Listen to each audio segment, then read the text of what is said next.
2 or 3. When the cryptos creak and the tombstones quake, Spooks come out for a swinging wake, happy haunts materialize, and begin to vocalize. Bring ghosts come out to socialize.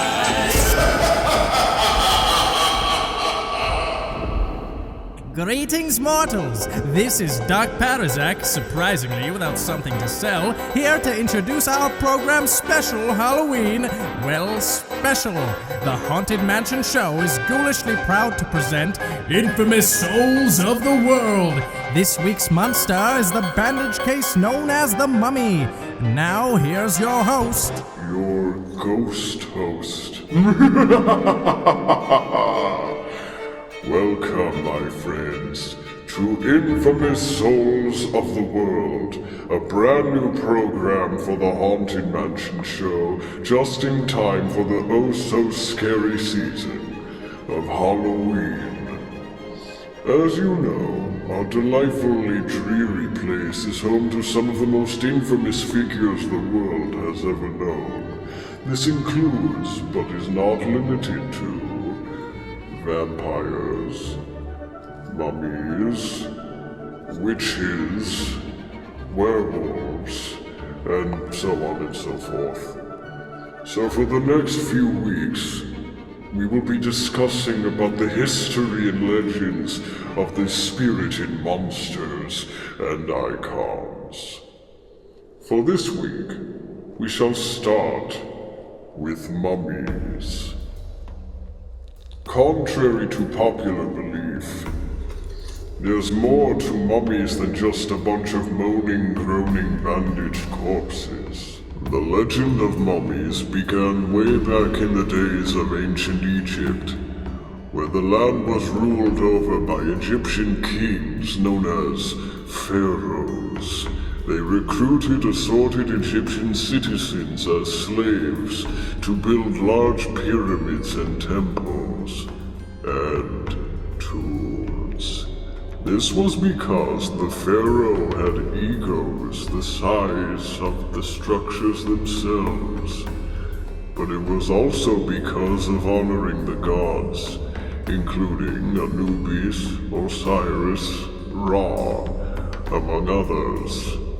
If they were not pleased, they would make the pharaohs and slaves suffer by placing curses upon their pyramids and temples.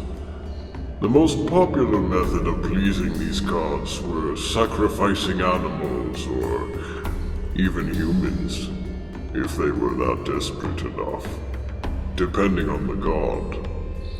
Once the sacrificial ceremonies were done, they would wrap the bodies using a special disease-free fabric and place them in a special coffin known as a sarcophagus. The animals would be treated the same way, but they would be placed in various urns and vases, so their souls would meet their master spirit in heaven. Gold, jewels, and other assorted valuables were also placed there for the same reason. Now, for those of you who have been wondering why the most popular aspect of Egypt are the strange triangular pyramids, that is because they are cursed tombs practically filled to the brim with rotting bodies of loved ones. I'm sure that now you'll never look at them the same way again. That's good. Going back to our very own Gracie Manor, we also have a mummy stored in our backyard, and he too was a notorious pharaoh, albeit an unrecognizable one, known as Pharaoh Amentai, meaning Pharaoh Death. As far as I can tell, he's probably having a cup of tea right now. Now that our first lecture for the week has come to a close, why don't we travel down to that graveyard? I'm sure you'll learn a few things about his own haunting history, and in the meantime, I'll see you all a little later.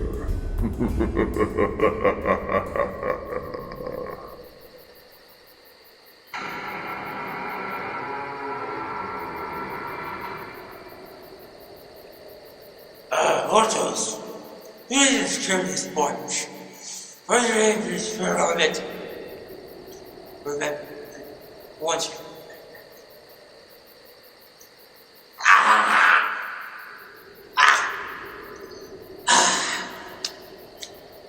Hopefully you can hear me now. As I was saying, my name is Ferment.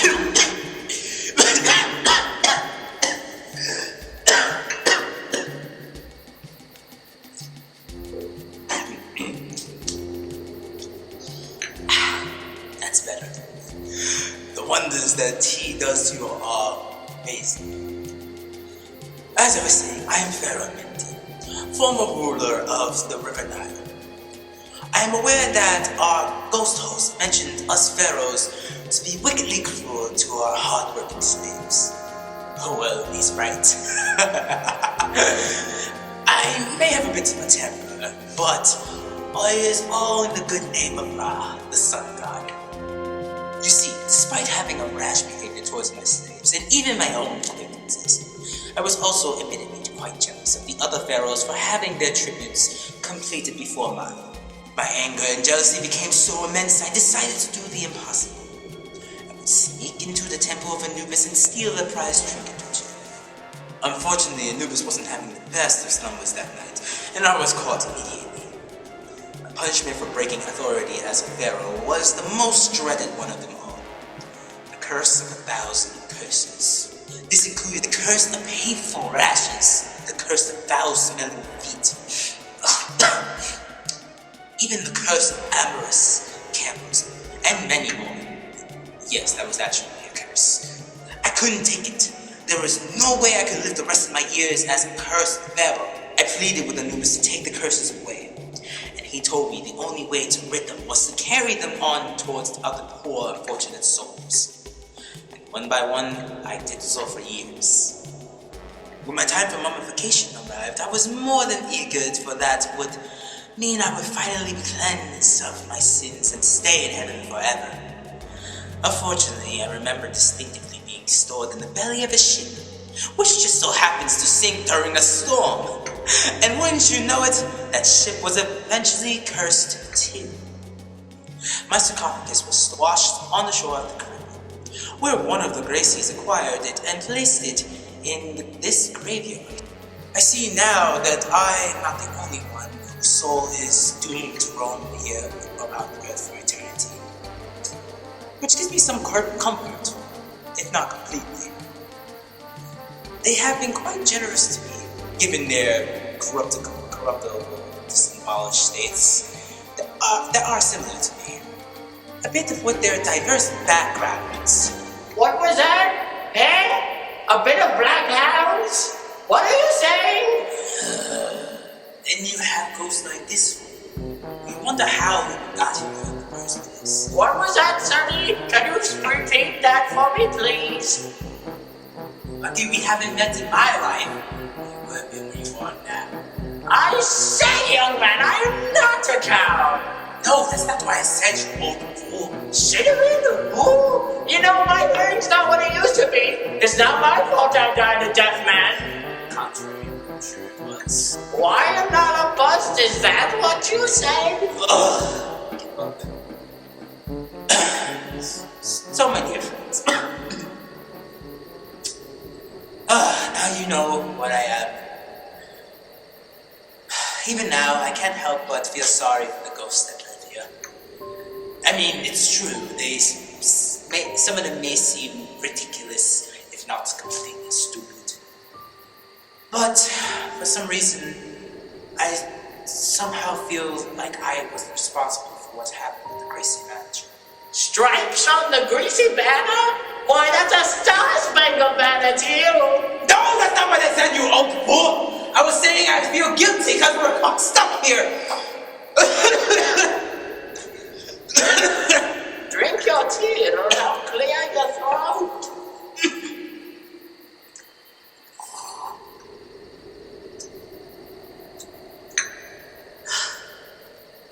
I thank you.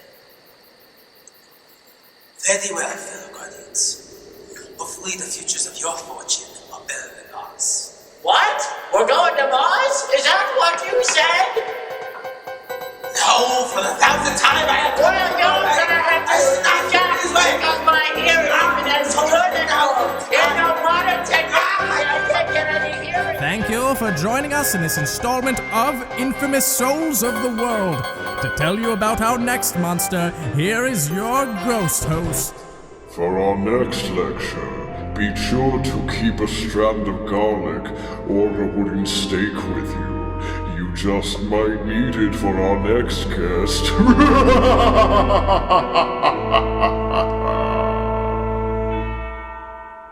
If you would like to join our jamboree, there's a simple rule that's compulsory. Mortals pay a token fee. Rest in peace, the haunting's free. So hurry back